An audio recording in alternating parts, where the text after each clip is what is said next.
Yes, the story of one Gerrit Cole, the Cole Train.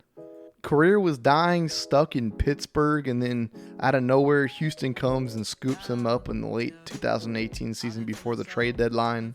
And then after the trade deadline and the subsequent following year, Gerrit Cole would absolutely become one of the best, if not the best pitcher in the league. In 2019, Gerrit Cole would be the AL Cy Young runner-up to only one Justin Verlander. Cole had some of the most gaudy stats of his career and the best year of his career.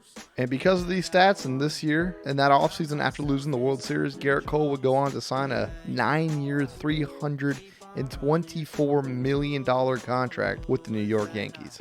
Now keep in mind, this is more than guys like Max Scherzer, Clayton Kershaw, Jacob deGrom, Justin Verlander have gotten. And Gerrit Cole did deserve this contract. He did. He was really one of the best pitchers of the past 5 years. But so far, it really hasn't gone with the way that the Yankees thought it would. When signing Gerrit Cole, the New York Yankees thought that they were getting the 2018-2019 version of Gerrit Cole. 2018, they thought they were getting the version of the 2.88 ERA, 1.03 whip with a 15-5 record Gerrit Cole.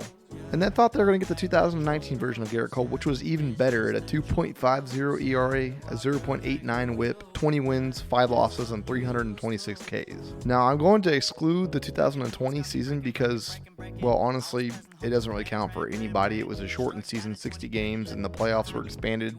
It was just a mess, and I don't consider anything about the 2020 season. So with that being said, we're going to look at the 2021 season for Gerrit Cole as well as the 2022 season so far for Gerrit Cole. In 2021, the Yankees got a 3.23 ERA, a 1.06 whip, a 16 wins, 8 losses out of 30 starts, Gerrit Cole. And although these numbers are pretty good, pretty great, honestly, this isn't the Gerrit Cole that the Yankees were expecting in 2021 and in 2022. They thought, like I said, they were going to get the Cy Young runner-up Gerrit Cole.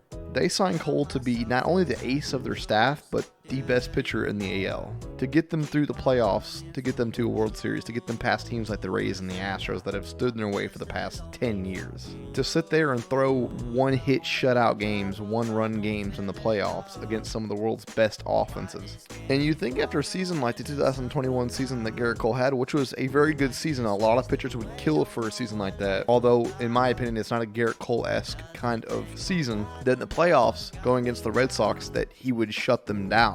Well, you'd be right. Oh my gosh.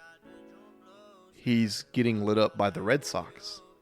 Okay, well, let's just go to 2022 then. Hey, how's it going? This is Shane with Solo Thought Sports. Thank you all so much for checking out the video. Don't forget to like it and subscribe to the channel.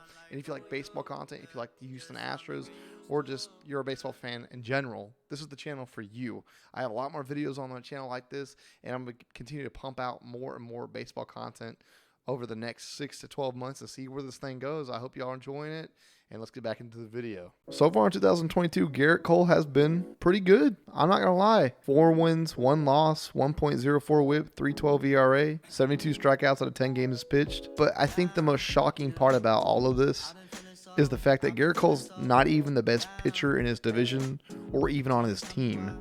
The $324 million man that the Yankees signed to be their ace, their horse, go innings upon innings on, start after start on to get them through the playoffs, isn't even the best pitcher on their staff. Guys like Nestor Cortez and Luis Severino are having unbelievable years. And I mean unbelievable years. I'm going to put their stats up on the screen for you right now. And Yankees fans know what I'm talking about. They have a bona fide starting rotation. So it's just pretty crazy to me that a guy with as much talent as Gerrit Cole does, because he's probably the most talented guy on that roster for pitchers. Fastball is definitely the best on that roster. Best movement, best velocity. Yet he's the 3rd, maybe even 4th best pitcher on that roster right now in that rotation. That's insane to me, man. That is just so insane to me. And I bet the Yankees are kind of biting their lips and their cheeks right now because they're not seeing what their return value for their investment was to the point that they want to. Like I said, Gerrit Cole has been really, really good for the Yankees. He hasn't done what they brought him in to do, and that is to be the dominant ace face of not only that team or that division, but the AL. Keep in mind, this is a guy that in 2019 went 17 straight starts without a loss. There were 25 consecutive starts, including the playoffs, I mind you, into the World Series with 25 straight starts of 10 plus strikeouts. This isn't a video to hate on Gerrit Cole, it's just to spread some light on the fact that you don't always gotta pay the top guy in free agency all that money, because you can find these guys somewhere else, like the Yankees have. Like I said, Nestor Cortez, Luis Severino having unbelievable years, and the Yankees look to be right up there at the top of the AL, right above the Astros. Would love to know what y'all's thoughts and opinions are on this situation right now with Gerrit Cole in New York. He's about 3 years into this thing, and like I said, he's not even the best pitcher on the staff right now. My name is Shane. I'll see y'all in the next one. Adios, mi amigos.